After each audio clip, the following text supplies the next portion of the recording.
மாதிரி எப்படியோ புருஷன் முன்னாடி ஆயிட்டோம். இனிமே நம்மளுக்கு யாரோட இம்சையும் இருக்காது. சரியா?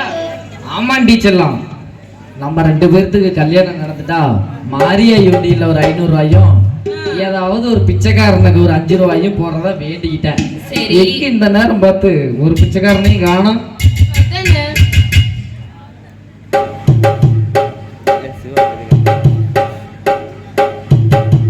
நேரம் பார்த்து ஒருத்தனும் வர. ஐயா மகா தர்மபிரபுவே பிச்சை போடுங்க. இந்த குரலை எங்கேயோ கேட்ட மாதிரி இருக்கே. சொல்ல மாட்டேன், நான் தான் உன்னை தாலி கட்டின புருஷன். அடிச்சு மூஞ்சிகள் பேத்து போடுவோம் புருஷன் கரசைனா. இனிமேல் இவளுக்கு புருஷனும் நான் தான், அரசனும் நான் தான். ஏய் ஆணவத்துல ஆடாதடா. அவளை கல்யாணம் பண்ணதுனால இந்த மாரியா கோயில்ல தான் நான் பிச்சை எடுத்துக்கிட்டு இருக்கிறேன். கூடி சீக்கிரம் நீ சேலூர் மாரியா கோயில்ல பிச்சை எடுக்கல, என் பேரை மாத்திக்கிறேன்டா. யோ, பொண்டாட்டியை கட்டிக்கிட்டா பார்த்துட்டு இருந்தா மட்டும் போவாது, செய்ய வேண்டியதா.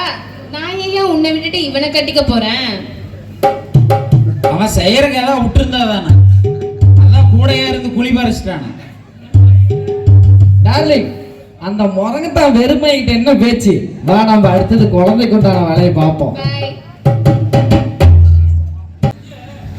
கல்யாணம் முடிஞ்சு ஃபர்ஸ்ட் நைட்டு ஒன்றும் நடக்கல. ஏன் ஃபர்ஸ்ட் நைட்டு ஒருவேளை கனவுல தான் நடக்குமோ? ஏன் மாரியாயி அப்படியே எழுதி வச்சிருக்கிற? சரி பாக்குறேன் அதையும் தான்.